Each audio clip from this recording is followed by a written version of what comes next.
علاش مشيت عاشتني علاش مشيت يا غير نظرة من عيونه باش بلياني انا راكوني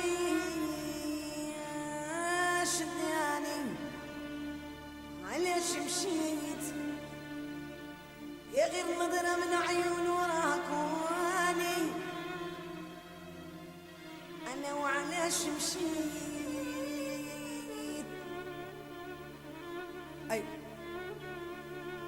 ايوه هذه بخاطر الصابة والناس قسطنطين.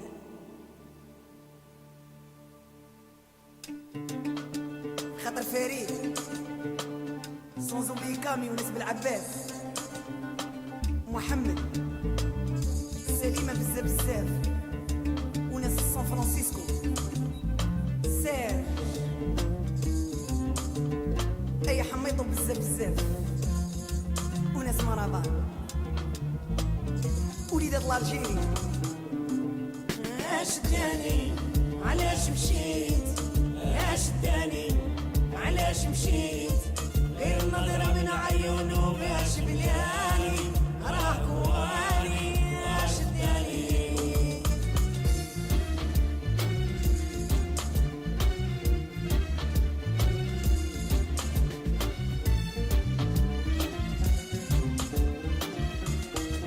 لعبوا بيا رجلي وزادوا عيني هما الاتنين اللي سببي في هذا الكيا.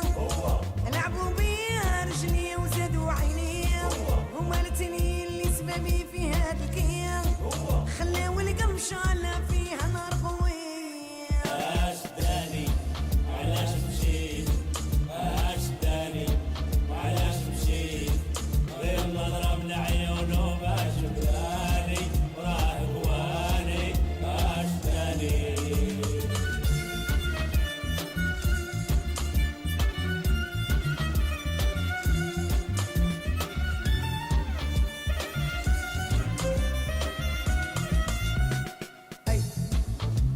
اي الزهوانية اي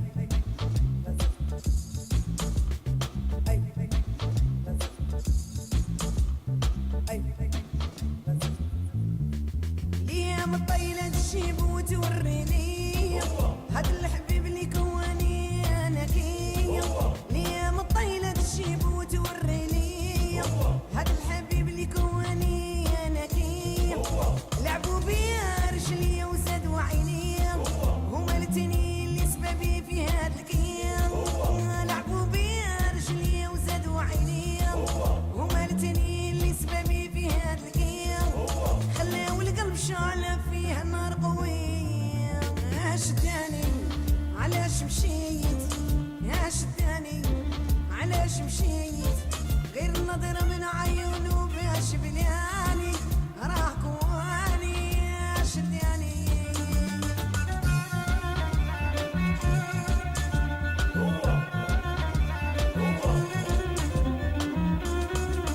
خلى قلبي بشعلة فيها نار قوية. شوفوا هذا الحبيب اللي شار عليا خلى في قلبي شعلة نار قوية. هما الاتنين اللي سببي في هذا الكيان. اش داني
This one that we're going to play now is one that we go to the studio and make to cool the guns in Jamaica.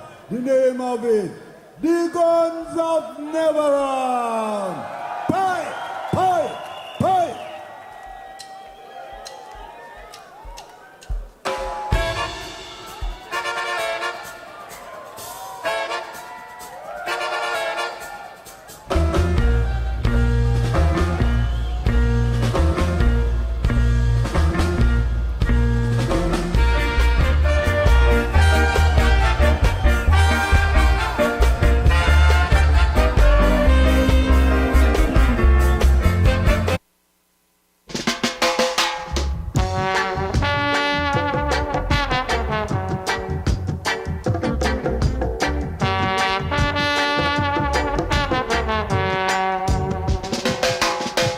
Suddenly Jah appear every time that we are near.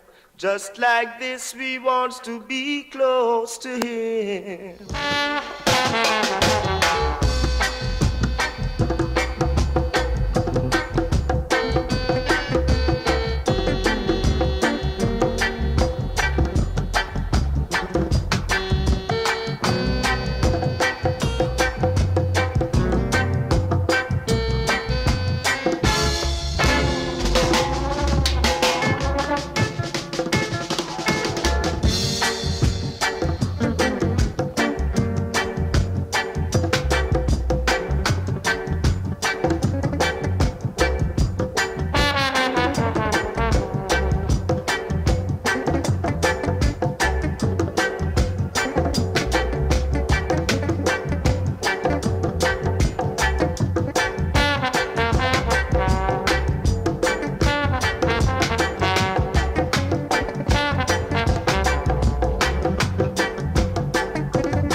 No? Yes?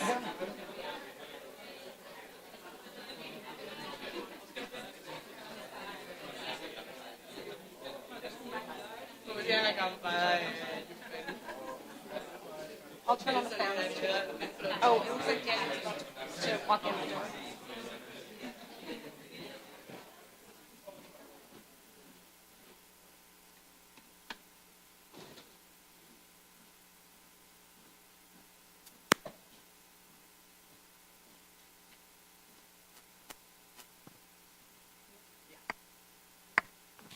Welcome, everyone. My name is Jess Kieran Dillon. I am a worker cooperative member here at Making Worlds and an associate professor of global studies and anthropology at the New School in New York City. Really excited to see one of my students who's made the trek down from New York today, which is pretty awesome. But anyway, it's my pleasure to welcome you to the space tonight. For those of you that don't know anything about Making Worlds, or it's your first time here, as you can see, we're a community independent worker cooperative run bookstore. We support the knowledge, insight, and experiences of peoples that are working towards decolonization, liberation, and freedom for Black and Brown, Indigenous, and oppressed communities all over the globe. We center anti-colonial scholarship, movements that are working towards fighting imperialism, and really think about the space as a space of learning and dialogue and exchange, a kind of public political education project that is quite different than my experiences in a university setting. So we hope you have a chance to look around and learn a little bit about the space while you're here, in addition to being here for the event tonight. There is a bathroom in the back corner of the space here, for those of you that don't know, and welcome. I'm going to now turn it over to my fellow worker cooperative member, Malav Kanuga, who's going to introduce the event for the evening.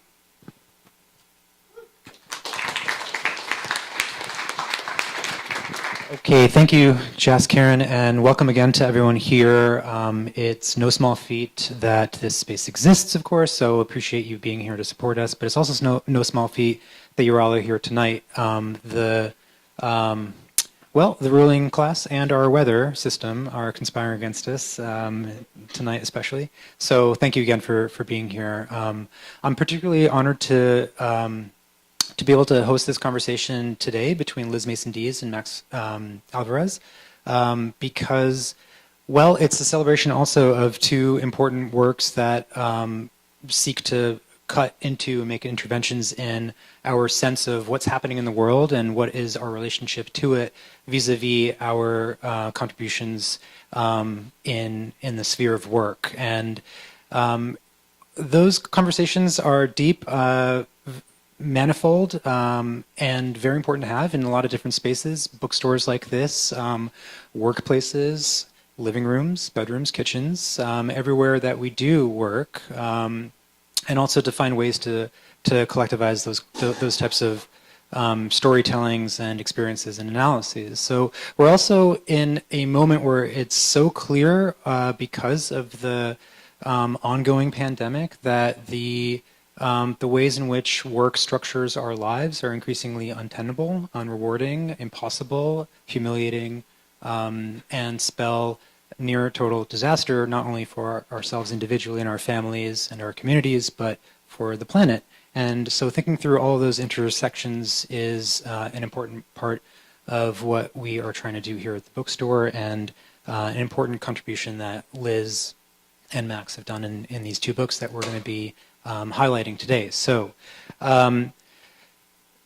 now, it's not all doom and gloom, of course. We've also seen in this context that there is an enormous rise of worker militancy of every type of, in almost every sector, and that too also in ways that force us to think outside of traditional workerist categories of who are workers and what is work. And in that regard too, that type of militancy, which shows up in all sorts of workplaces, also show up in community forms of resistance and struggling against a number of different forces that make our everyday reproduction and care for each other that much more impossible. And so those forms of organizing that we're seeing across the US and many other places that we might think of as worker organizing connect to an enormous wellspring of feminist organizing, certainly in the context that Liz's work is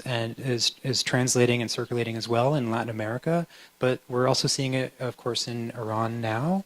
It's a context of feminist organizing that in itself is already intersecting with and amplifying land and water defense struggles all around the planet as well. And so the kind of ongoing climate catastrophes that colonial and capitalist forms of domination around the world are in this moment doubling down upon. There's also frontline resistance that in itself also ties enormously to questions of care and social reproduction and a vision for a life together that isn't capitalist and colonial and require extractions of ourselves and each other and the earth. And so there are enormous amounts of social struggles around the world today that we can kind of point to where we start building up a conversation about why it's so important to collectivize our sense of care for each other and what that means for a world and a way of reproducing ourselves together. Hello, friend. Which starts, of course, with childcare. Never stops there. So there's a lot to sort of unpack and put on the table today. I'm so grateful that we've got Liz and Max in the room today to help us do it. Liz is a longtime collaborator with a number of different feminist collectives and movements across the hemispheres, trained as a cartographer and brings deeply kind of mapping and spatial context to that. In her translation work, has taken really seriously how important it is that we learn from each other and our interconnections and the things that we can learn tactically and strategically and how we might share our vision of a better world across geographies. And so that work of translation is not just a word-for-word kind of labor. It's a labor of care and militancy. So really, really happy to have Liz here too. Max, I'm happy to welcome back to the space. I know of Max's work from his labor organizing and labor journalism and reporting and his writing. And we've had the pleasure of hosting Max once before in the bookstore, and so happy to have him back as well. I've gone this far without mentioning the names of these two books, so I'm going to do that and also read and share Max and Liz's bios before I turn things over. So let me do that now.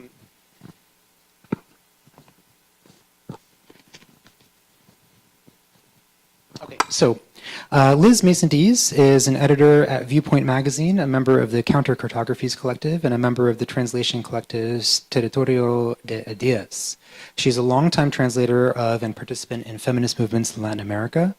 Liz is translator and editor of Feminicide and Global Accumulation, and most recently, the Feminist Subversion of the Economy, which we're celebrating today and is officially published tomorrow, is out in the world. So good for you all for being here and getting a chance to get a copy of that book early. Maximilian Alvarez is the editor-in-chief of the Real News Network in Baltimore and the host of Working People, a podcast about the lives, jobs, dreams, and struggles of the working class today. Prior to joining the Real News Network, he was an associate editor at the Chronicle of Higher Education and graduated with a dual PhD in history and comparative literature from the University of Michigan. Talk about overworked. His work has been featured in a range of outlets, including The Nation, In These Times, Boston Review, Truth Out, and The Baffler, and we're here to celebrate and learn from Max's latest efforts as author of The Work of Living, Working People Talk About Their Lives and the Year the World Broke. So those are our two people and our two books that gather us here today. Liz, maybe I'll hand things off to you to get started, and you can share a little bit about what the Feminist Subversion of the Economy entails and how you entered into the project. Okay. Hi, everyone. Y'all can hear me okay? Cool. Thank you all so much for coming out. This is my first in-person event, like 2.5 years, so I'm going to be good at this. Again, thank you all for coming out. I'm just going to start talking a little bit about its book, The Feminist Subversion of the Economy, which is a book that was originally published in Spanish in 2014, right? So in a very different moment and also a very different both political, economic, and geographic context. I came to know Amaia's work through basically feminist networks and also the work, the movements and conversations that emerged after the Quinceañera in Spain, which I was a part of. That's how I met Luis over here, sort of in a roundabout way. And so the book originally was a response to that crisis, right? The financial crisis of 2008, and then government responses to that crisis, leftist responses to that crisis in various ways, right? So again, a very different moment. And I think it's important to take that context into perspective when we're thinking about what it means to translate it however many years later we are now, right? That in many ways that crisis was pointing out things that we can see even more clearly today, right? So in terms of who does the government support in times of emergency, who's getting bailed out, who isn't, and we see many of those same sort of responses with the pandemic, right? Who's getting bailed out, who has to go to work, who doesn't. But also looking at Amaia's specific, the conversations she is entering into in Spain, which of course are very different than the ones we see here in the US, right? So specifically critiques that I think are just very interesting for us to think about if we're thinking about how to make this work useful, these conversations useful for us in the US today. A lot of her work comes out of frustration with sort of traditional leftist spaces, traditional union movements in Spain, who had a very, and we could call it traditional, we could call it masculinist idea of what counts as work. We'll just throw that out there as like the first sort of thing we're going to look at. And that's where I think Max's book is really interesting because it provides a very different perspective, right, than the sort of traditional understanding that Amaia is in many ways writing against, right? So Amaia was very involved in feminist movements in Spain at the time who were sort of counteracting what they saw as the mainstream unions idea of the white male waged worker as being the norm of the worker, which I think probably all of us here today know that is not the case, right? And I think that's one of the things that's become very clear with the pandemic, as it's shown all the different types of work that people do that aren't recognized, and obviously feminist movements have done this for a very long time. So the thing I want to highlight just in terms of thinking about translation and what it means to take this book from that moment of crisis into this moment of crisis is that in some sense, we can see that even more clearly today, that work is much more varied, it's much more heterogeneous. The worker themselves is a much more heterogeneous subject than any, this sort of traditional idea that Amaia at least is writing against of the male white wage worker, right? Because we see, again, all of these types of work that are unpaid or informally paid that don't adhere to any of these criteria. And then, so like that's one element, and I think, I mean, there a lot could be said about the differences between, you know, Spain and, you know, 10 or so years ago and the US today, but I think one of the things that sort of make this book very timely today and made me want to translate it today is specifically how, first of all, it takes those questions of what counts as work, who does work, what counts as the economy, what counts as production, and it turns those on their head from like their very roots, right? So it takes those questions and does what Amaia talks about as the perspective of sustaining life. And I think that's a really interesting formula to think about very deeply, right? Why does she talk about sustaining life? She doesn't talk about, I mean, she does to some degree talk about social reproduction, but she poses this idea of sustaining life as her standpoint instead of care, instead of social reproduction. And I think that's a really interesting theoretical innovation. And I think it has also very real political implications as well. And I think without getting, I mean, I think this is sort of more of an open question that we can discuss, but I think it's really interesting what it means to start from that question of sustaining life instead of the question of like social reproduction, because it asks, first of all, it puts up for debate what it is that is being reproduced, right? So we say, when we talk about social reproduction, I think there's a lot of times it gets taken for granted what is being reproduced, and that what is being reproduced, it's good to have that be reproduced, right? We're not questioning, do we actually want to reproduce this thing that we're reproducing? Because ultimately, we don't want to reproduce the capitalist social relation, right? Like, that's exactly what we don't want to do. And I think that's where, Silvia Federici says this very clearly, that why she calls out social reproduction as like the point zero is because it's where that question of what we reproduce is up for grabs, right? And I think Amaia in this book does it also very clearly by just starting from that question of life. And she asks, what life is it that we want to live, that we want to sustain? So whose life? So who are the subjects that are living? And also that means, do we talk about individual life? Are we talking about collective life? Are we talking about human life? Are we talking about non-human life? So really asking that very basic question about what life is it that we want to sustain.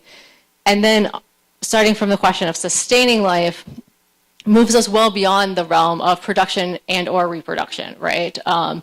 So just this concept that life is something that goes well beyond anything that is materially produced or immaterially produced even, right? So it's just, I think takes us sort of in a different question than a lot of these conversations that are more focused on specific types of labor of social reproduction will lead us to. Not that that gets excluded, because I think that's a very important part of the conversation, but it also takes us further into talking about what are all the other realms that life entails, whose life, and also allows for talking about the lives of, non-laboring subjects or non-productive, subjects, right? Which I think is a very important point. And then another sort of big concept that she uses throughout the book that I think is worth, again, talking about, and I'd love to hear sort of ideas about what people think in terms of its like translatability, both in terms of, literally, but also just sort of more like does the concept travel, is the notion of buen convivir, so like collective good living. And I think, and we went through, in the process of doing the translation, a lot of discussions about, well, do we try to find like an English version of it? Do we just leave it in Spanish? And Amaia actually in the original book, I don't even know if she uses buen vivir, but I don't even know if she uses buen convivir. She doesn't, right? Yeah. So that was added actually with, we did just to know, actually, in the process of doing the translation, rewrote the first and the last chapter to try to update them to the pandemic situation and just the new moment. And so sort of in that process that Amaia decided to use the term buen convivir to really emphasize the collective part of like what a good life has to look like, that it has to be collective. And I think for me, one of the most interesting things about the book is that she doesn't, she offers many ideas about what that buen convivir could look like, but she never offers a recipe or any sort of like, this is what you must do. She starts from the proposition that what we need is a conversation. And that conversation has to be collective. It has to include everyone who's been excluded from that conversation before. And it has to be, again, just like that very conversation from the beginning has to take into account all of these spheres that get excluded, right? So I think there's obviously a lot more that could be said about that, but I think that that's one of the sort of the most inspiring proposals of the book, that it offers as a horizon this idea of buen convivir, but in terms of posing it more as a question than an answer, right? That like buen convivir is not something that already exists. It's not something that I can tell you what it is, but it's something that we have to collectively like ask and talk about in order to arrive at and to produce, desiring subjects who want to collectively live well together, right? So I think that is another one of just the conceptual tools that the book offers that I think is very useful. And so I'm going to try to keep this pretty short because I want to give other people a chance to talk, but there are just sort of two other issues or like sort of key words that I think the book has, again, interesting things to offer and like an interesting perspective. And the first is the idea of essential work, right? Which obviously in the pandemic has become, a major issue. What work counts as essential? Why? What work doesn't? Is essential work actually remunerated in fair ways? Is it recognized? Is it paid? Does it get good benefits? Does it not? So Amaia, coming from perspective of feminist economics, throughout the books highlights all of the forms of traditionally unpaid, unrecognized work. Again, writing well before the pandemic, but that I'm sure we all know have historically been feminized, that often entail migrant labor, often entail people of color, that historically and by at least in the European context, have been excluded from the labor movement, right?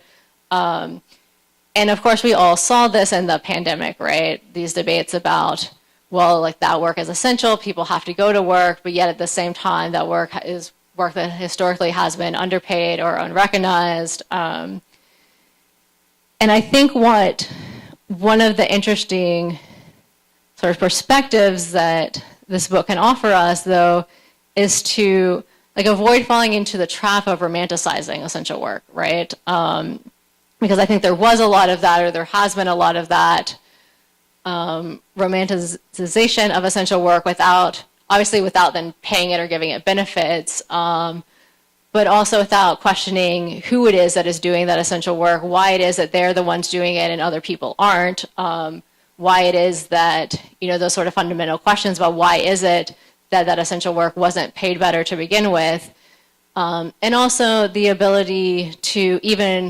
refuse that work, right? I think it's interesting to think about examples of, for example, in Argentina during the pandemic, there were many struggles of workers who their demand was to be declared non-essential, right? And these are workers in places like cigarette factories or like snack factories that the government had said, well, it's essential that you make cigarettes, right? Because the population needs to smoke. And the workers were like, no, like we're not essential. We want to stay home, right? But I think that adds sort of another dimension to that question of essential, and that the ability to refuse that work as well, right? which I think was also like up for debate in the pandemic. And the last sort of like keyword that I think Amaia in many ways is ambivalent about, and this came up, we did an event for Red May, and May obviously, with Kathy Weeks, was the concept of care. And it's a book that, I mean, it's a word that gets used at points throughout the book, but that Amaia in many ways is ambivalent about. And I think, again, it's another word that came up a lot during the pandemic because, you know, we're all trying to care for each other. We all talk a lot about care. We all recognize suddenly that, oh, like, shit, we have to care about each other, right? Like, care is important all of a sudden. But yet, in many ways, that discourse doesn't challenge, like, the feminization of care. Like, right, why is it that certain people are caring and other people aren't? Who can get away with not caring, right? Because there are a lot of people who don't care for anyone and, you know, do their thing. As well as a sort of like subjective attachments to care, right? The way that care is seen as, you know, like morally women's responsibility, that it, you know, is attached to all these ideas, these feelings of like guilt and shame or self-sacrifice for women who like don't do that care work, right? And I think, I mean, that's one of the really interesting concepts that Amaia brings up is this idea of a reactionary ethics of care, right? The way that care has sort of been weaponized by, and we could call it, you know, the right was sort of like a moral wing to sort of put women back in their place, right? By saying, well, like, you have to care. And I think that's tied in some ways to, again, the notion of essential work and how it was used during the pandemic, right? That, well, of course, you know, nurses should be working these like long, hard hours. Of course, they, you know, shouldn't care about their working conditions because, you know, they're doing it for the greater good sort of thing, right? And you see that happen with a lot of professions, but also then with all of the, you know, women who were forced back into the home during the pandemic to care for their families or to care for others, with the whole discourse of, well, you know, they're doing it out of care, out of love, et cetera, et cetera. And I think so that opens up, again, the question of, like, can that work be refused, right? So I'm going to leave it at that and turn it over to Max.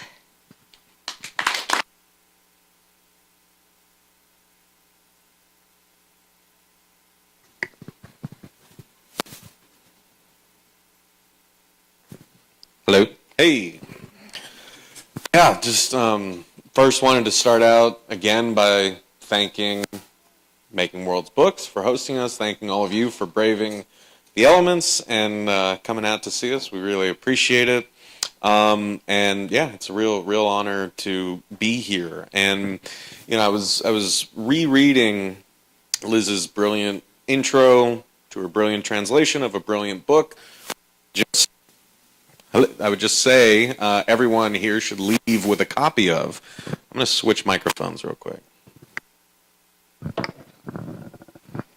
Oh, better. Okay. So please buy the book. It's really, really great. And it got me thinking a lot about my book in a different way. And so for the majority of my time here, I'm actually going to read some passages from my interviews, a few of the interviews that I conducted with 10 workers at the end of year 1 of COVID-19, the transcripts of which are in this book that's now published. But I just wanted to kind of, by way of introducing those readings, you know, the things that really kind of stood out to me from Liz's introduction, right, was this concept that Amaia talks about of thinking economically about sustaining life versus producing value or producing something, right? And what does that actually mean for the ways that we think about each other, for the economy, for the shape of our society? And I think that COVID has given us a horrifically, you know, in-your-face test case for this, right? Because in many ways you could look at the ways that we have responded as a society to COVID-19 as a sort of exercise in determining whose lives will not be sustained, right? That includes the disabled and immunocompromised, it includes the old, it includes the young, right? There's so many people whose lives have essentially been written out of concern for the greater good. And in fact, we're still very much living through that as we speak. So I thought that was really important. I think the passages that I'm going to read for y'all speak to that. But I also wanted to just say a little bit about where the book came from and where the work that I do, which is predominantly interviewing working people from around the U.S. and increasingly around the world, came from.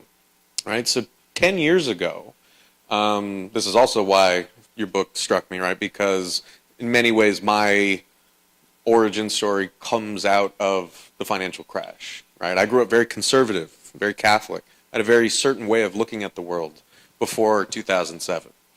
And our family lost everything in the recession, including eventually the house that I grew up in.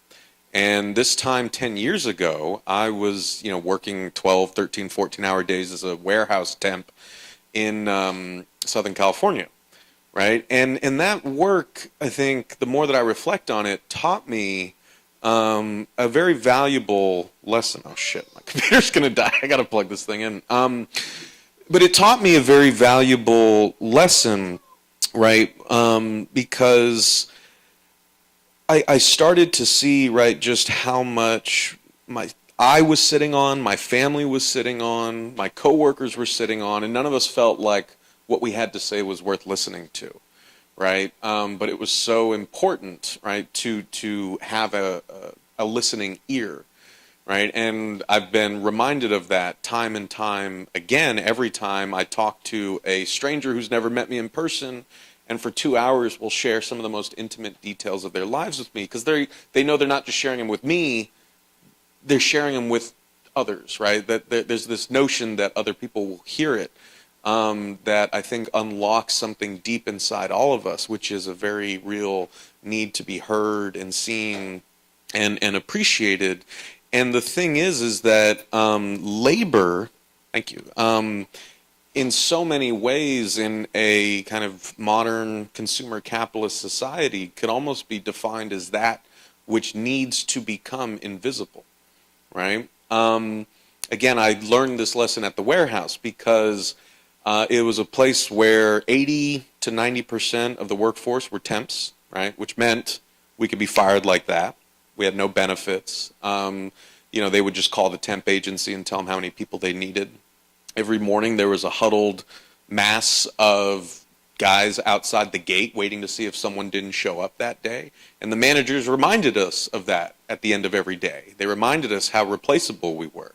They reminded us that if we spoke up or stepped out of line or didn't meet a quota, we could be gone like that, right? So the work itself was brutal. The managerial style was brutal. But on top of that, what has been really brutal to realize is, what we did was supply a lot of the raw materials and finished products for big box stores like Bed Bath & Beyond, Sears, Walmart. To this day, I can walk into a Bed Bath & Beyond and I can point out to you the pillows that come from that specific warehouse, right? And you may not think that pillows are tough materials to work with, but when you're dealing with pallets full of thousands of feather inserts tightly packed, those things get very heavy. But the point being is that when you're walking through the gleaming aisles of a Bed Bath & Beyond, you as a consumer in a capitalist society have the luxury of the illusion that this just came out of nowhere, right? You don't have to see the sweat, blood, tears, and pain in the underworld. And in fact, you drive past it all the time. Because it's not just Southern California. The types of warehouses that I worked in are dotted along the highways all across this country. They're big, beige buildings that are so nondescript that they almost fade into the background. But you cannot imagine how much pain and exploitation happens there. And because you're not required to. You're not asked to in this society. And so once you start tugging at that thread, if you've ever worked any sort of invisibilized job or done any sort of invisibilized labor, you start to see how, in fact, this is not an exception, this is the rule, right? And domestic labor, care work, is ground zero for that which is meant to be invisibilized, you know, to give us this sort of fiction, right? That we are masters of our own domain, makers of our own worlds, in and of ourselves, and that, you know, the worlds that we create, the worlds we inhabit, the worlds we depend on are not the product of a larger kind of eco-social, to borrow a phrase, system of labor. And so that's the kind of frame that I wanted to sort of set here as I read a couple of passages from the interviews that I conducted for this book. I think my battery will last until the end of this. So the first passage is an interview that I conducted with Rebecca Gorelli, who was a longtime educator, member of the Chicago Teachers Union, now lives in Arizona, and is now a full-time organizer with Arizona Educators United and Educators United National. So I asked Rebecca, as an educator, you know, I asked all the interviewees a version of the same question, but I was like, what was it like when the reality of COVID-19 was setting in? And so here's what Rebecca said to me. I think by January of 2020, we had all heard about COVID, and there was a lot of waiting and whispering about when it would enter the United States. All the while, though, everybody in educator spaces, whether online or in actual meetings, we all knew what was coming. It was clear as day that all the injustices of our education system, the lack of funding, massive class sizes, lack of teachers, lack of substitutes, lack of counselors, all that lacking was going to come to light. COVID just exposed everything we already knew about the state of public education across the nation. It just amplified these problems tenfold and put them on display. A lot of people who really might not have understood what happens in the classroom, what we deal with on a daily basis, they might have a better idea now. As educators, we know that what we do is the cornerstone of democracy. We know that the economy relies entirely upon our labor and the variety of services we provide, specifically childcare. We know all of these things. We also knew that the minute COVID got here, we were all going to be subjected to austerity conversations because we're used to having our budgets slashed. We're used to people saying, no, you can't have X, Y, or Z. And we knew it was going to be the same thing when it came to securing PPE and implementing basic sanitation measures. As educators and organizers, we knew that we were going to experience budget cuts. And we knew we were going to have to bear the brunt of society, like we always do. With all the concern around the country right now for students' mental health, everybody else in the nation is getting a little taste of what educators deal with every day. To be honest, at the beginning of the pandemic, we thought there could be positive side effects to that.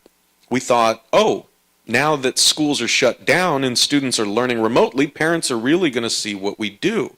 And for a short time, around March and April, there was this sympathetic sentiment toward educators and the dignified work we do. More people realized how hard this work is, and we were happy about that. It was like, hey, people are looking at us in this new light. We're not the enemy anymore. This is great. But it lasted for like 2 seconds. And then I skipped down a little bit, and Rebecca says, then, you know, because I was talking to her about, you know, the school openings, closures, the kinds of things that they were provided and not provided. So we go through that. And then she says, then you pile on top of that all these pre-existing problems and all the things lacking in public education. Counselors, for example. The recommended student-to-counselor ratio is 250 to 1. As I mentioned before, in Arizona, it's 903 to 1. This was already a problem before the pandemic. We have the highest class sizes in the nation here in Arizona. When I was still teaching, I had 34 kids in my science classroom. I had never experienced that before. My classes in Chicago never even got close to that number. How do you socially distance in a class of 34 kids? You don't. And on top of the counselor shortage, there's also no teachers. We have the biggest shortage of teachers and substitutes. even if you wanted to try to divide up the classes and provide smaller class sizes, there's simply not enough teachers to make that happen. What's happening now is they're just taking any warm body. In some districts, you can basically sign up to be a substitute as long as you get a fingerprint card and have a GED, or an associate's or a bachelor's. You don't even have to have any certification or education training, because they're going to continue forcing educators back into the classroom, and they need as many bodies as they can get. They don't care. They don't care. All these public officials are going to say is, we have to think about learning loss and the achievement gap. These are lies. Learning loss is a lie. We're in a pandemic. How are you measuring that learning loss right now? What I wish people understood is there's nothing objective or permanent about these things. The standards we teach to, the goals we set for students, these are social constructs that we have decided to apply to certain grades and age groups, which means we can change them. We can modify the things kids need and learn. That's what we do best as educators. Now, I'll go ahead and... So yes, all of these pre-existing problems that exist in the public education system have been exacerbated by COVID. We all knew that would happen, but no one listens to teachers. Not one decision maker listens to us. Even our unions don't listen to us. Our union says they're membership driven. Then why do we have to create these external structures ourselves in order to push you in the right direction? All of this has been laid bare for the nation to see. The economy depends on our labor. But you know what? We own our labor, not them. Not our principals, not our districts. We own it, and we decide what we want to do with our labor and whether or not to withhold our labor. So that is the great Rebecca Gorelli. She kicks ass. Everyone should go check her out.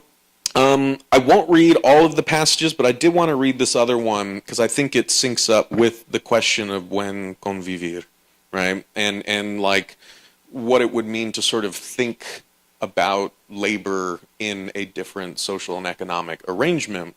So this was an interview that I did with Dwayne Chile Yazi of the Navajo Nation. Chile is an incredibly fascinating guy. He toured with the band Exit back in the 70s. So he was a rock and roller. Then he spent most of his life serving in the Navajo council government. And now he's a farmer. And so I had a really great conversation with Chile. But when I asked him the same COVID question, here's how he responded. I guess people like us, we try to rationalize things, to find the root causes. We've done that here, and I've done that myself. The conclusions that I've made is that because of the great abuse of the earth, she's basically rebelling against the mistreatment. I write a lot of stuff. And in one of my writings, I talked about the fact that COVID-19 is a thing of nature. It's not anything mechanical. It's alive. What I say is, it's alive with death. To me, it's a great discipline whip of the earth, basically punishing the people of the world for the mistreatment, for letting things go to this extreme. And it doesn't discriminate, you know? It's a very democratic kind of situation we have with the virus. Nobody's exempt. Having said that, and then he says, I wanted to give you my perspective first so it would give some context for everything else. We got hit with this thing back in March or so, and we basically went undercover. I've been mostly home all year, only going out when I have to. I'm glad to have gotten my shots here just the other day, but I guess some people, they refuse to recognize the seriousness of situations like that. That's how it was here at the outset of our response to COVID, at least with our tribal leadership.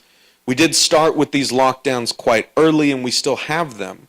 We're locked down every weekend for 57 hours, and we have a nightly curfew.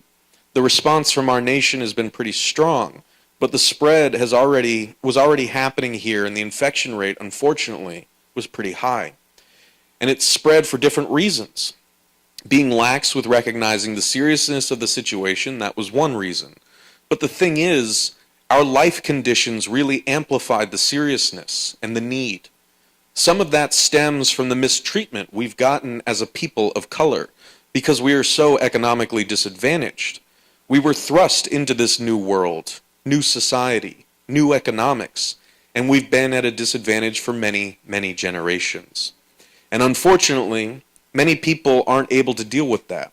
So yeah, we have high rates of alcoholism and drug abuse, people trying to contend with these circumstances. Then, because of our lack of economics and so on, there's a critical housing shortage here. In a lot of cases, you'll find 3 generations living in one house, and oftentimes those houses are dilapidated to begin with. That remains one of the concerns for our health people and our government people. How do we isolate people? How do we put individuals in quarantine when there's no place to isolate them?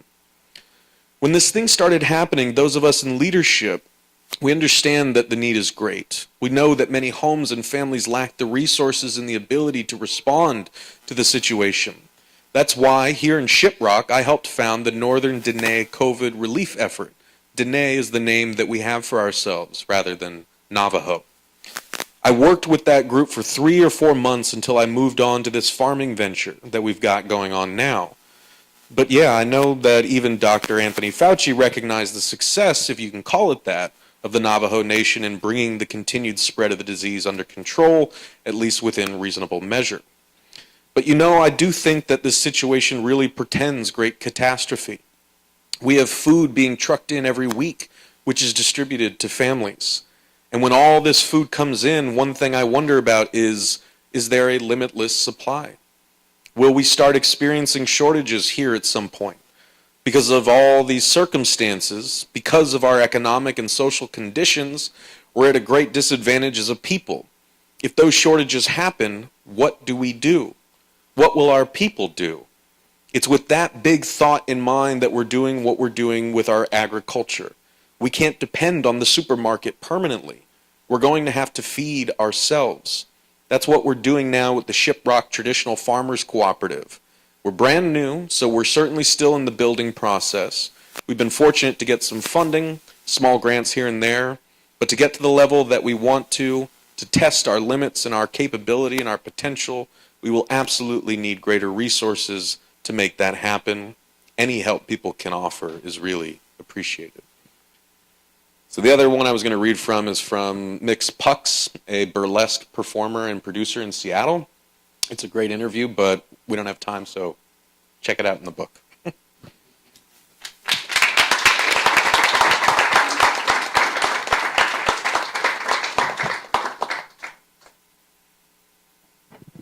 Now what? Question? Do folks have questions for Liz and her great translation? We have multiple microphones, and I'm here as well. It works. It was kind of going out on me. So we should be fine. I mean, we can hear you. We do have multiple microphones. Oh, there we go.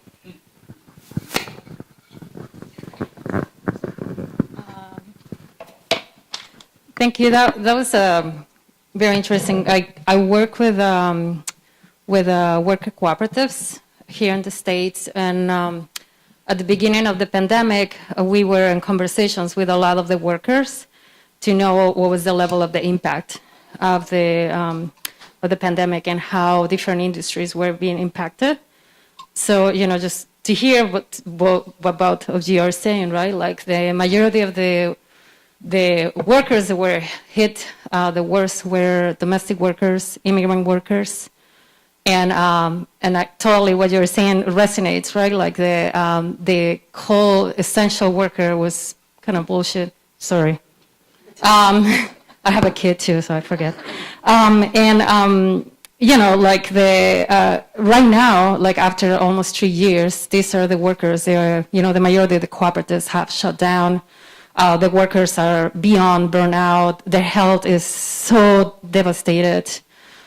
So, you know, like I was talking with a lot of them on this idea, right, of like caring for the ones that care, right? Like in this notion that is similar, right, of like, how can we make this sustainable, right? Not just economically, but like for the body and for the people in the community. And a lot of the, you know, the conversations then happening with a lot of these folks really take us back to a lot of these notions also that are in this book around the meaning of how communities and indigenous communities and all over the world pretty much, like form these notions of a collective, of how do you care for each other when you can see each other, right? And by listening to what you're saying and the way in how we invisibilize people, I mean, back to, enslavement, these houses around West Philly, they still have hidden stairs to hide the black people that were working there, right? We tend to continue invisibilizing, and we continue sort of like a way that we are pretty good at reproducing. So I guess kind of like my question a little bit, of like, I guess for both of you, right? Like, and we still are organizing in different ways, right? With worker cooperatives, with unions. I'm kind of curious of like, what are the connections that you have seen and the work and the people that you have interviewed and different tactics to organize the workers for dignity and fair wages and the fair recognize of jobs and workforce. Thank you. It's a great question.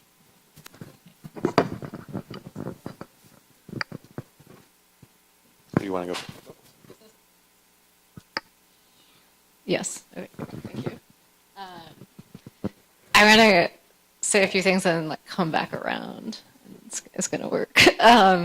So I was thinking, and one of the interview you're reading with Rebecca, that's her name, right? And she says, like, talks about there's this moment at the beginning of the pandemic where it seemed like, oh, like these things were becoming visible. And I think probably a lot of us felt that, right? And I think just thinking back on the process of translating this book, which was like a very long process, when I started translating it, it was sort of in that moment, or I guess I'd started translating it before, but was really starting to really work on it, this moment at the beginning of the pandemic where it did seem, I was just like, yes, this is going to be so timely because everyone is like suddenly realizing these things. We're finally going to get, like better healthcare in the US and like all these things are going to happen, right? There was this like very brief moment. And I think, there were all of these mutual aid networks, there were like all of these other things that were happening. And there was this like moment of like, oh, the pandemic is making these things visible. It's showing that these types of labor that are often invisibilized, that they are actually the most important. So I think a lot of us like felt that, right? And well, pasaron cosas. And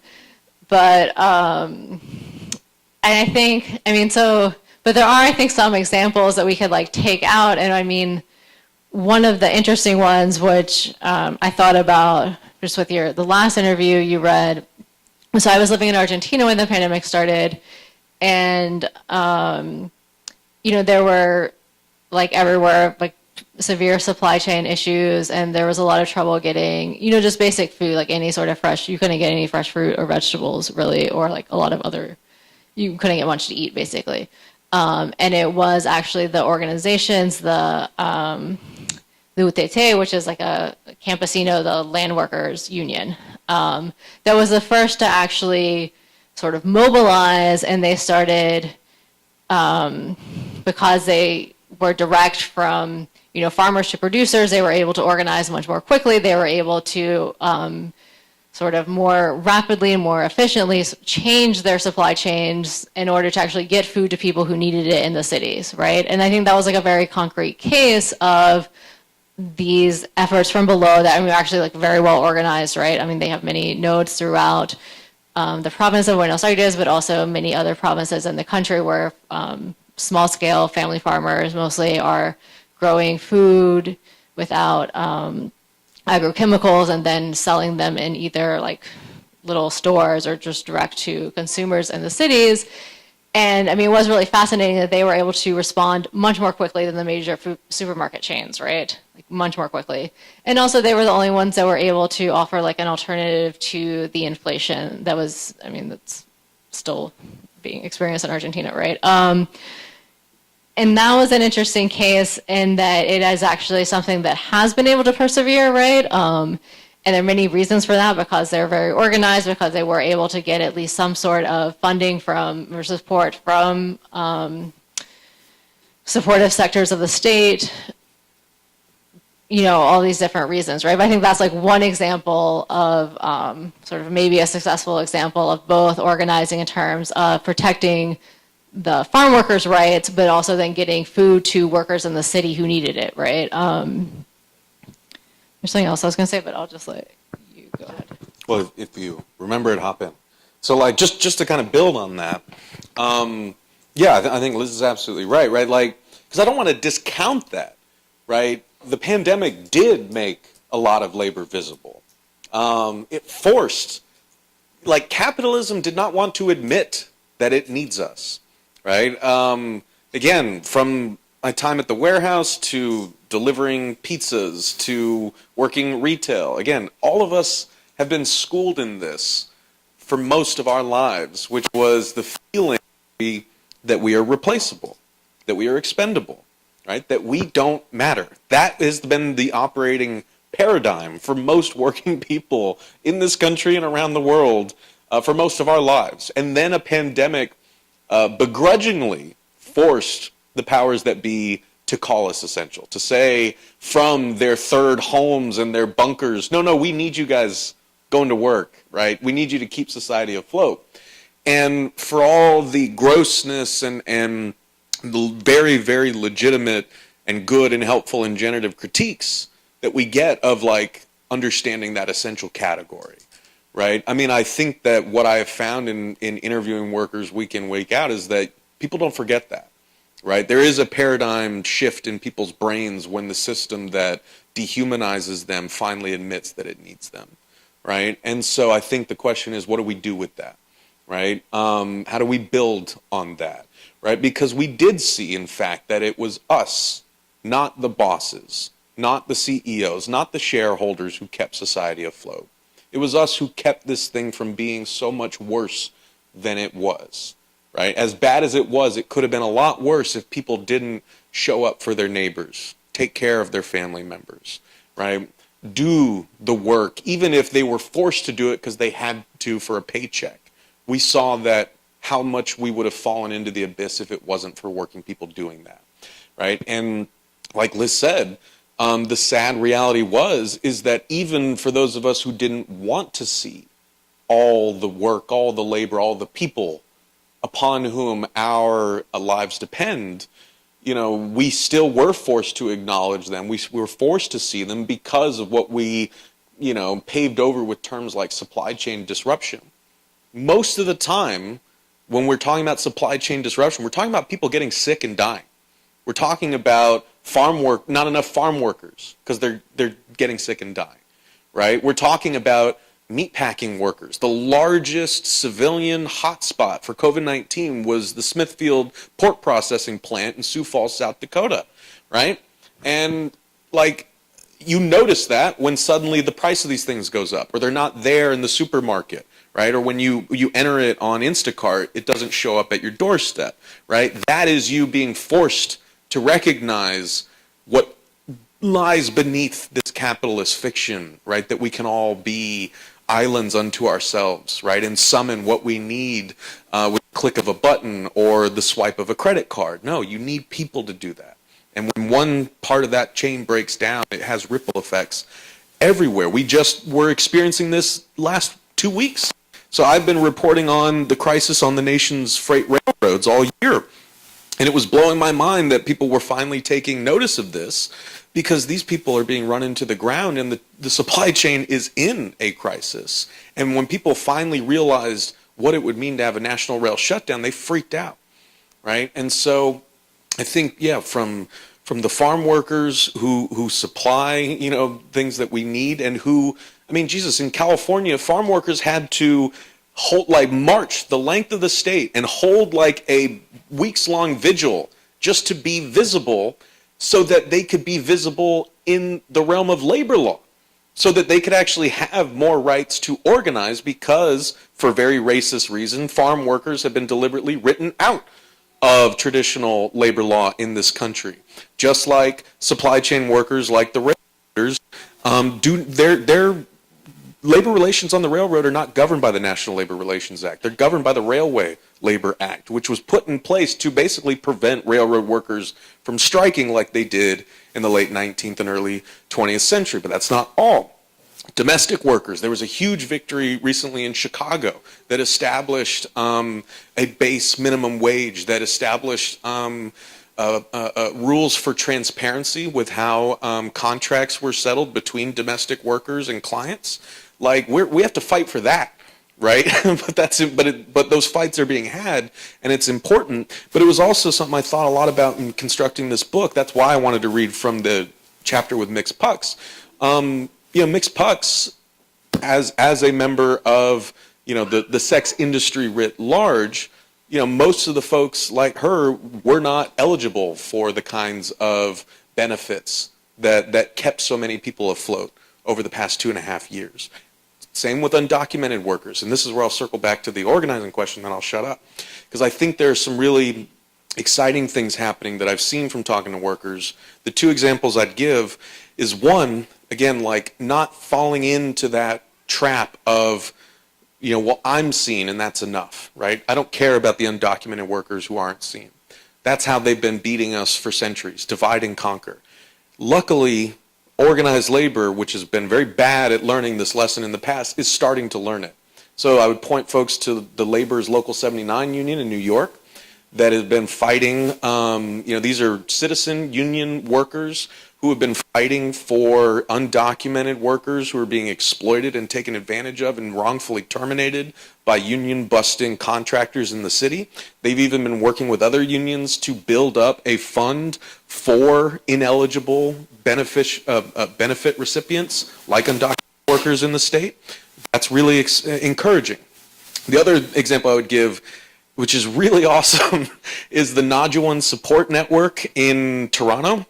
This was founded by Punjabi immigrant student workers in the Toronto area who have imported militant tactics, Indian farmer strikes, to basically fight wage theft in Toronto. So what they will do is, like, because they're not a union, they don't have to play by union rules. So has anyone heard of marching on the boss? Right. This is a tactic that is like a recognized concerted activity where you get coworkers together. Hello. So like marching on the boss is like when you get your coworkers together and you march to the boss's office and you make a demand. Right. That is a protected form of concerted activity that your boss legally cannot retaliate against you for. Right. But it's basically restricted to the people who are working there. So if you're not a union, you don't have to stay limited to those restrictions. So what the NSN up in Toronto has been doing is they've been essentially turning the community into a union. So they have been getting like grandmas and like young people and people working there. They will march en masse to these workplaces and even to these bosses' homes. And they will have their faces on signs calling them chor, which is like a thief. And they'll say this person's a wage thief to their neighbors, to the fact that they get shamed and actually like say, okay, fine, I'll pay these wages that I stole from these immigrant workers who I threatened with deportation because I didn't think they would do anything. So there are people thinking creatively about this, and what NSN is doing just kicks ass. Don't fuck with Punjabi grandmothers. Does anyone else have abuelas that are in the class struggle? I had a question, but it wasn't so much about the particular struggles, which are super interesting to hear about and learn.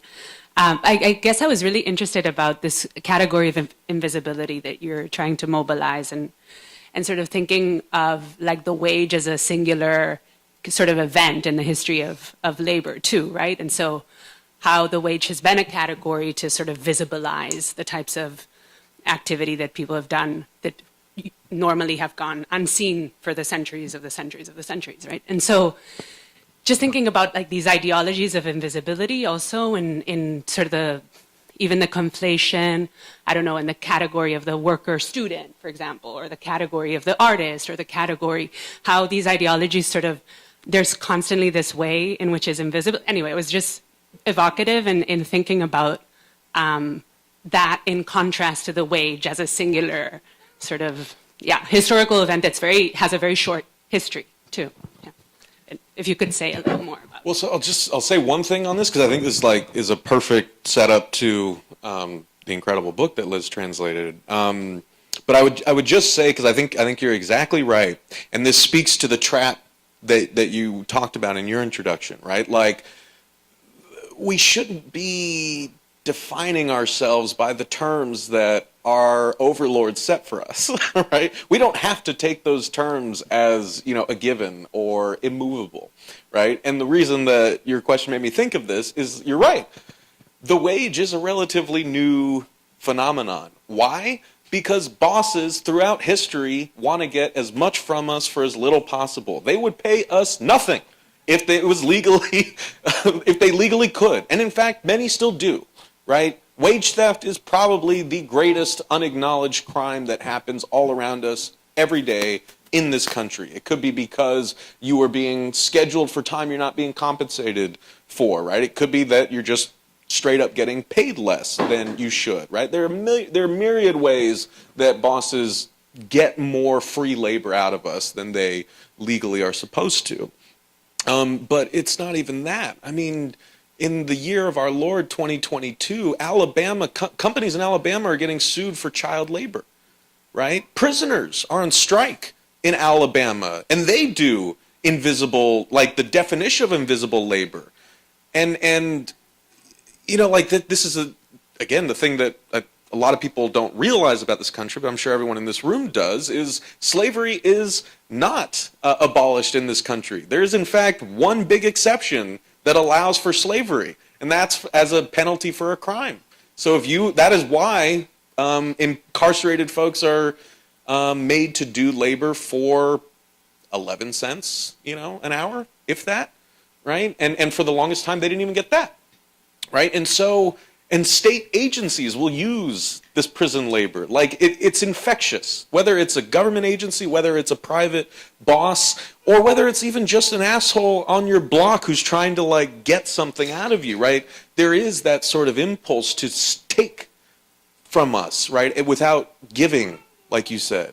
And so I would just say that, when we're talking about who and what is essential, we shouldn't necessarily limit ourselves to defining that category the same way that our enemies do, right? Because when a boss, or a CEO calls us essential, what they're saying is we need your labor. I don't give a shit about your life. I don't care if you die. I need a warm body doing this labor to keep producing the thing that I'm producing.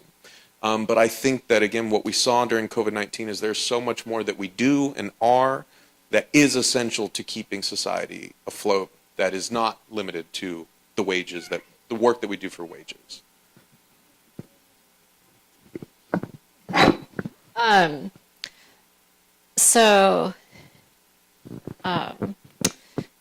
Right, the wage is obviously historically a very, very specific moment in time, and it's also geographically very limited, right? I mean, we could say even today that, many people don't guarantee their reproduction based on wages, right? And this is, again, sort of one of Amaia's points in the book, that when we talk about what we mean by who we're looking at as a subject, that is not just obviously waged workers, but it's all of these other people who are dependent in one way or another, reproduce themselves in a myriad of different ways, right? And we have to look at all of those ways that we are able to guarantee sustaining our lives. The wage plays some part of it for many of us, but it doesn't do all of it, right? We don't 100% sustain ourselves based on the wages we make. We do all sorts of things. We're involved in all sorts of networks with all sorts of people that also help sustain us. And that's why, again, I think that category of, sustaining life is very interesting, because it sort of pushes us to look at it beyond the wage, right? The role that, again, capital tries to and has historically tried to put us in this position where we depend on the wage in order to sustain our lives, right? And that's like the constant struggle, right? Like how much of our lives we can sustain without the wage and how much we are dependent on the wage. And that's why, you know, Silvia Federici talks about the patriarchy of the wage, like the gendered components of it, of making women dependent on wages that men earn, right, as a way to ensure women's domination. And I think that's, again, why just sort of like pushing our categories in order to be able to think about like work, but also just activity in general beyond the wage is really important, because it allows us to then think about what it would mean to live differently, right? That the work we do that we get wages for is just like one very small part of the things that allow us to sustain life. And then if we think about what actually makes life worth living, it's like a tiny, tiny part of it, right? Because like the paid work we do really isn't what makes life worth living, I hope, for most of us, right?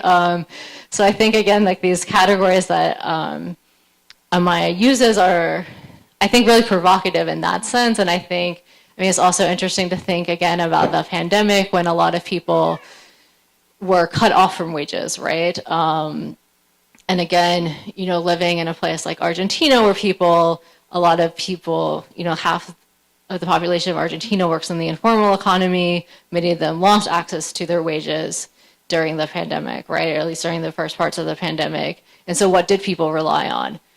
In some cases, people relied on very small amounts of government aid, but there wasn't much of that. And what people did rely on is each other, right? And I think, I mean, that's like the important thing that we can draw on and we can build on is even if it wasn't enough, even if it didn't last long enough, even if we can identify all of these problems with it, that there were all of these ways that people, again, not enough because not enough lives were sustained, but did, you know, manage to at least sustain some lives like beyond the wage. And I think sort of the question is, you know, intervening in that constant struggle against like how much we can sustain our lives without the wage versus how much we're dependent on it.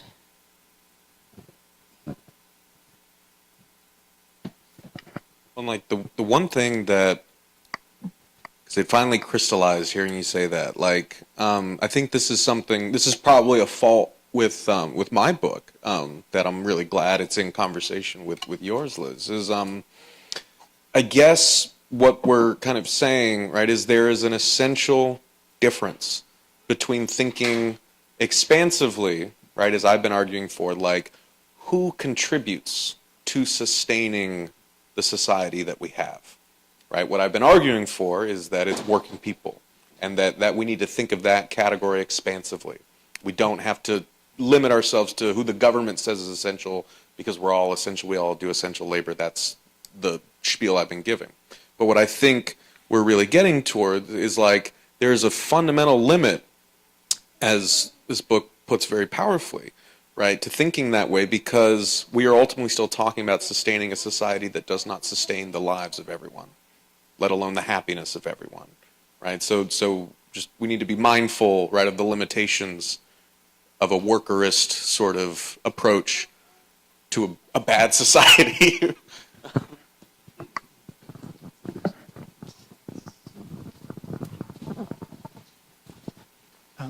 Hello, thank you. Both can't see me, but I'm here in the back.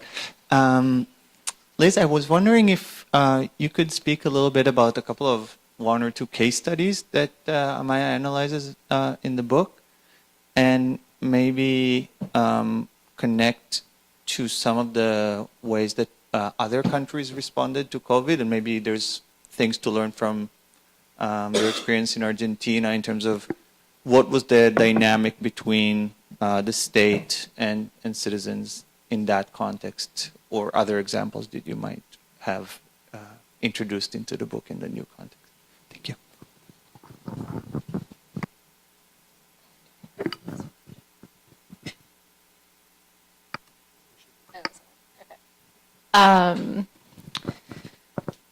Sorry, it's going to take me a second to like actually think about this very long book that I translated. So I'm just trying to think of how Amaia actually gives cases from, I mean, she doesn't really talk so much about the pandemic response in Spain. But maybe she doesn't, I just don't remember it because it was a long time ago. I mean, I think, it's interesting. I can like speak more broadly, maybe about. Well, Max already gave some really interesting cases from the U.S. about workers organizing, like demanding rights. And I think, it's interesting just looking at, and other translating work I do, a lot of it recently has been looking at how different countries in both South America and Europe have specifically how governments have treated domestic workers or household employees during the pandemic, right? And it's been interesting because in many countries in South America where domestic workers are actually very organized, they were able to be included in like the government. A lot of governments did either one-time cash payouts or like sort of regular benefits for people who either lost their jobs or who were employed in the informal sectors. Like in Argentina, informal workers were able to get, it wasn't much money, right? But like were able to access the government benefits. And that is due to the fact that there's a long history of very militant organizing of informal or popular sector workers in Argentina, but also in many countries in South America, right? Where so they were able to access certain benefits as well as guarantees in terms of, I don't want to get into like too much of the specifics, but certain countries had programs where they would basically pay employers to then pay the person they hired as a domestic employee. So many European countries did that, like France and Switzerland, et cetera. So there were, I think, really, just speaking about this question of labor, I think very different cases where like some workers were able to be included. In some countries, like gig workers were able to be included in these benefits and some weren't. And I think it really, ultimately comes down to the question of organization and how organized these workers were prior to the pandemic, I think is the main thing. And I think, I'll just leave it at that. I can, but I feel like I've been talking a lot, so I'm good. Can I ask you both to maybe share a reflection about something that crystallized for you as you were doing the work during the pandemic, or maybe perhaps long-standing hatreds of capitalism and patriarchy and other things, but just something that crystallized for you about this? Maybe it was a story someone conveyed to you, or a recollection of a collective kitchen in Buenos Aires, or something else that kind of helps us kind of perhaps think through the sort of broad constellation of our imagination, thinking about what subversion in this moment looks like, and kind of revolutionary imagination that can sustain that. By way of a conclusion also, so we can kind of wrap up. So I'm going to cheat and shoehorn in a response that I had to a previous question to this one. But it fits for both of them, I think. Because there were a number of things that crystallized for me, like in doing this book, right? Some, I don't care how cliche they sound. I'm reminded of these truths every week, every day that I'm fortunate enough to do the work that I do, right? It's just like, there's so much to all of us, right? What I tell people is like, every day you walk down the street, you are passing by the greatest archive of stories and experiences and wisdom that has ever existed. Behind those, dark windows on the street, right? In the brains of the people sitting next to you on the subway. But it all stays trapped in there, right? And we so seldom give one another that gift of listening to that experience, that wisdom, to listening attentively with grace and care.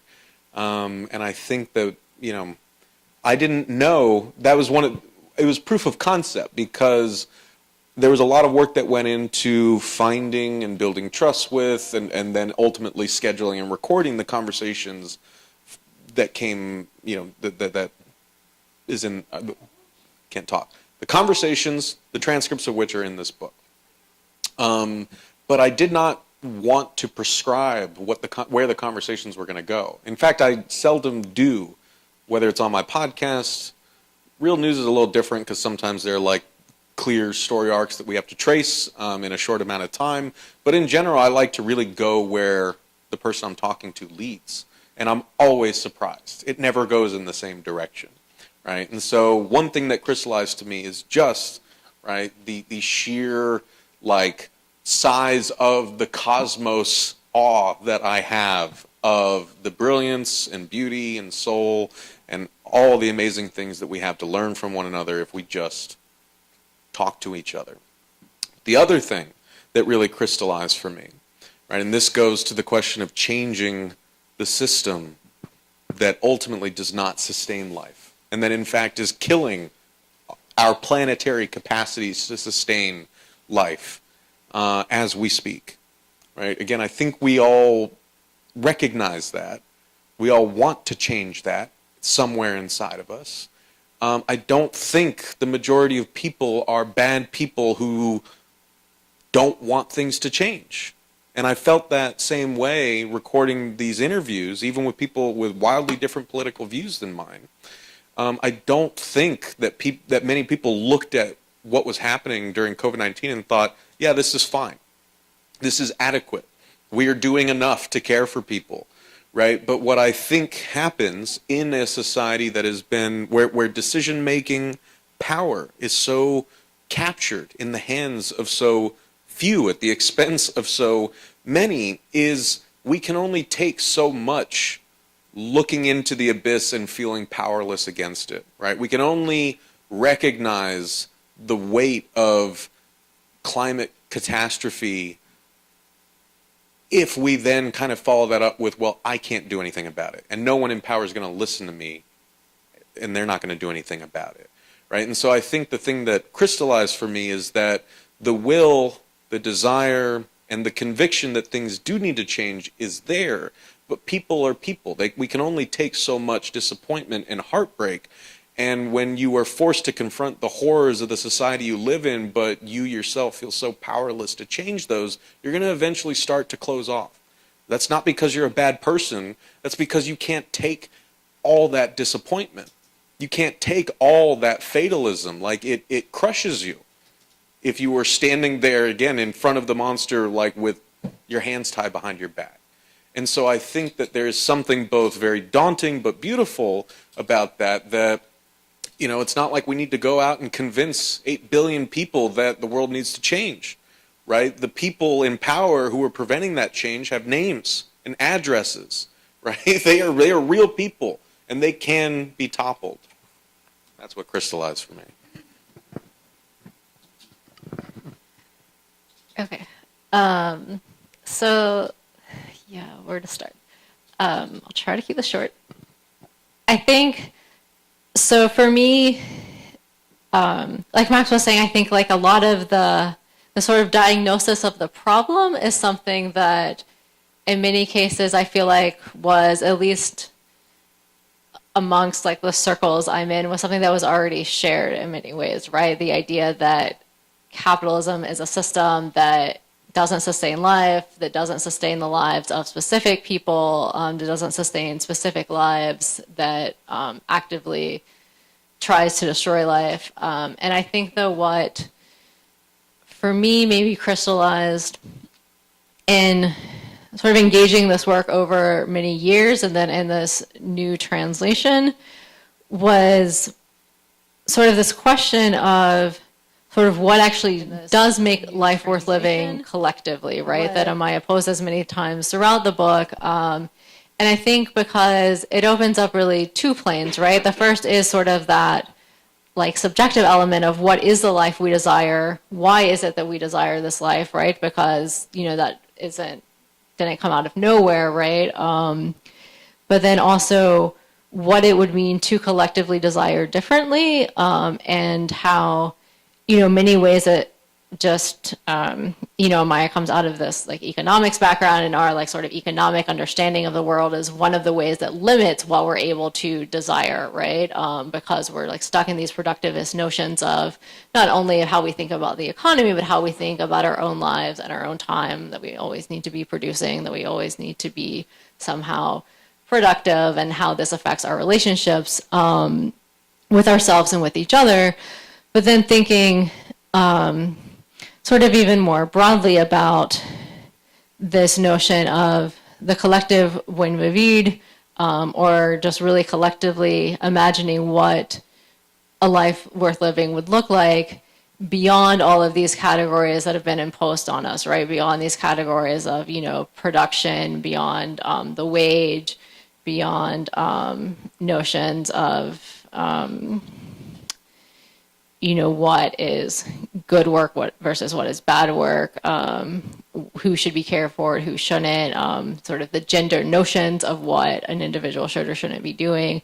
And I think that was sort of the thing that sort of crystallized in terms of like a question that we could be asking ourselves collectively, like, right, like what would it mean to collectively construct a life worth living? What would it mean to even ask that collectively? I think for me is the question, right? So I'll stop there. Thank you. Well, thank you so much, Liz and Max.